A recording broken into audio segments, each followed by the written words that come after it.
नमस्कार दोस्तों, आज हम शुरू कर रहे हैं एसएसटी टेस्ट पेपर 6। दोस्तों आपको बता दूं कि इससे पहले हमने एसएसटी के 5 टेस्ट पेपर कंप्लीट कर लिए हैं और उसमें हमने कक्षा 6 इतिहास से संबंधित जो टॉपिक थे वो कवर किए हैं। और इस वीडियो में हम इतिहास का प्राचीन भारत की अर्थव्यवस्था का जो टॉपिक है वो कवर करने वाले हैं। तो आज का टेस्ट पेपर शुरू करते हैं बिना देर किए। इसमें आपका पहला सवाल है, भारतीय किसान एक औसत अंग्रेज किसान की तरह अच्छा है और कुछ मायनों में तो इससे भी श्रेष्ठ, यह कथन किसका है? तो जो ऊपर कथन दे रखा है उस कथन को आपको बताना है कि यह कथन किसके द्वारा कहा गया है। ऑप्शन दिए गए हैं डॉक्टर वॉयलेकर, टॉम्स, विल्सन और प्लिनी। ये 4 ऑप्शन है, इसमें से आपको बताना है।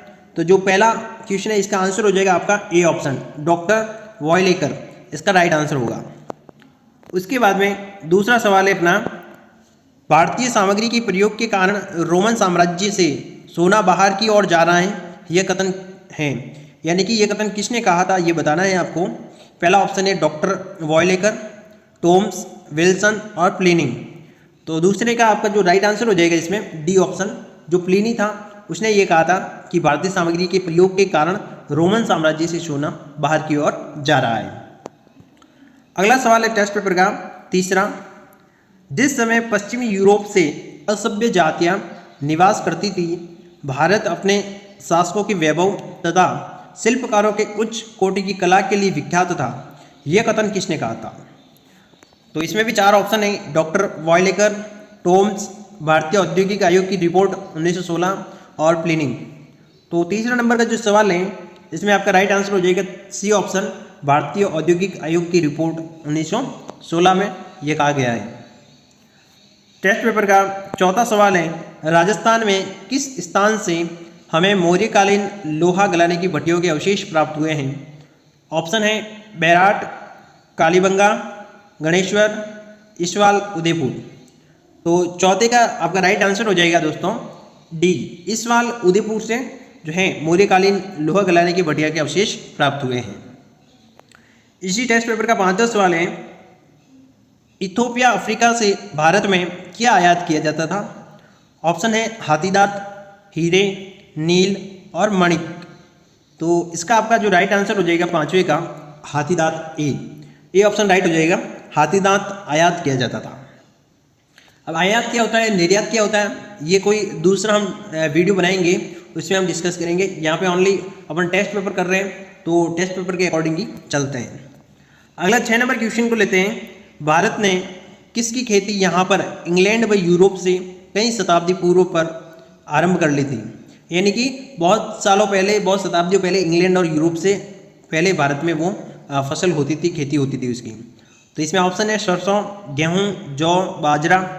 तो इसका आपका 6 नंबर का राइट आंसर हो जाएगा जो है बी, गेहूँ है वो यूरोप और इंग्लैंड से पहले भारत में होते थे।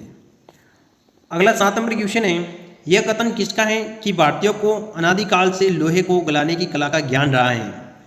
ऑप्शन है डॉक्टर वॉयलेकर, टॉम्स, विल्सन और प्लिनी। तो 4 ऑप्शन में से आपको राइट आंसर बताना है। तो इसमें हो जाएगा आपका सी, विल्सन ने यह कथन कहा था।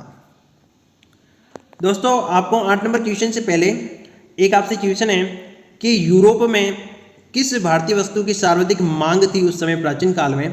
उसका आंसर आपको वीडियो के कमेंट बॉक्स में कमेंट करके बताना है कि उस समय प्राचीन भारत में जो है यूरोप में किस भारतीय वस्तु की सर्वाधिक मांग थी, वो आप मुझे कमेंट में बताएं।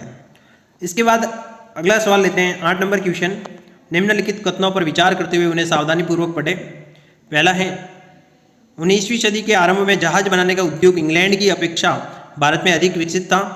दूसरा पॉइंट है, उस समय भारत में ढाका की मलमल की साड़ियाँ की दुनिया भर में मांग रही थी। उपरोक्त कथनों में से सत्य कथन का चयन करना है आपको 8 नंबर क्वेश्चन में। तो इन दोनों में से सत्य कथन कौन कौन से हैं वो बताने हैं। तो इसमें आपका 8 नंबर में हो जाएगा राइट आंसर सी, दोनों जो पॉइंट दे रखे हैं वो सत्य है, सी इसका राइट हो जाएगा। ओके, अगला 9 नंबर क्वेश्चन लेते हैं, यूनान में ढाका की मलमल किस नाम से बिकती थी? तो इसमें 4 ऑप्शन दे रखे हैं आपको, मेलमलोल, मल्लालाओ, गंगेतिका और गंगोलिहाट। तो इसमें से कौन सा ऑप्शन राइट होगा वो आपको बताना है। तो 9 नंबर में भी सी राइट होगा, गंगेतिका नाम से बिकती थी। ओके, अगला क्वेश्चन लेते हैं 10 नंबर। निम्नलिखित कथनों पर विचार करें। देशी व्यापार के लिए प्राचीन भारत के दो प्रमुख मार्ग थे, उत्तरापथ और दक्षिणापथ। सेकंड पॉइंट है, इनका उल्लेख महाभारत एवं बौद्ध तथा जैन ग्रंथों में भी मिलता है। तो उपरोक्त कथनों में से सत्य कथन का चयन करें। तो 10 नंबर में आपका जो राइट हो जाएगा वो होगा सी ऑप्शन, केवल फर्स्ट और सेकंड दोनों सही है। अब बात करते हैं 11 नंबर क्वेश्चन की। उत्तरापथ में निम्नलिखित में से कौन सा स्थान नहीं आता है? तो उत्तरापथ में दोस्तों कौन सा स्थान नहीं आता है वो बताना है कि ताम्रलिप्ति, पुष्कलावती, पैठण और ब्लक। तो इन चारों ऑप्शन में से जो सी ऑप्शन है पैठण, वो दक्षिणापथ का है, ठीक है, उत्तरापथ का नहीं है। तो इसमें सी ऑप्शन ही आपका सही होगा। उसके बाद में एक मानचित्र से उत्तरापथ एवं दक्षिणापथ को जो मार्ग थे उनको समझने का प्रयास करते हैं। उत्तरापथ था जो भारत के उत्तरी भागों को जोड़ने वाला था, और दक्षिणापथ था जो भारत के दक्षिणी भागों को जोड़ने वाला था। ये आपको इसमें मानचित्र में आप देख सकते हैं कि ये उत्तरापथ है ऊपर, और ये नीचे जो आ रहा है यहाँ पे ये दक्षिणापथ है, ठीक है। इसके बाद में नेक्स्ट बात करते हैं अगला क्वेश्चन 12 नंबर। निम्नलिखित कथनों पर विचार करें। प्राचीन काल में विंध्य पर्वतमाला के दक्षिणी भाग को दक्षिणी पथ के नाम से जाना जाता था। दूसरा पॉइंट है, दक्षिणी पथ एक रास्ते का नाम भी था और एक भूभाग भी था। और तीसरा बिंदु है, दक्षिण पथ 2 दिशाओं में जाता था। उपरोक्त कथनों में से सत्य कथन का आपको चयन करना है। तो 12 नंबर में आपका राइट आंसर हो जाएगा बी। जो तीनों बिंदु दे रखे हैं, तीनों पॉइंट दे रखे हैं, वो तीनों सत्य हैं, सही है। ओके, उसके बाद में 13 नंबर क्वेश्चन। 13 नंबर क्वेश्चन करने से पहले दोस्तों आपसे एक सवाल है कि भारत द्वारा विदेशों को तांबा किस स्थान से निर्यात किया जाता था? तो वो आपको इसका आंसर कमेंट बॉक्स में बताना है कि उस समय भारत द्वारा विदेशों को तांबा जो है किस स्थान से निर्यात किया जाता था। ओके, तो वो आप कमेंट में जरूर बताएं यदि आपको पता हो तो। आगे बात करते हैं 13 नंबर क्वेश्चन है। निम्नलिखित कथनों पर विचार करते हुए उन्हें सावधानीपूर्वक पढ़ें। फर्स्ट है, भारत का विदेशी व्यापार दुनिया के अनेक देशों के साथ था, जैसे बेबीलोनिया, मिस्र, जावा, सुमात्रा, रोम इत्यादि। सेकेंड पॉइंट है, खेतड़ी से तांबा और मेवाड़ से जस्ते का निर्यात किया जाता था। तीसरा बिंदु है, गुजरात के तट पर स्थित सूरत बंदरगाह के जरिए भारत खाड़ी और लाल सागर के बंदरगाहों से नहीं जुड़ा हुआ था।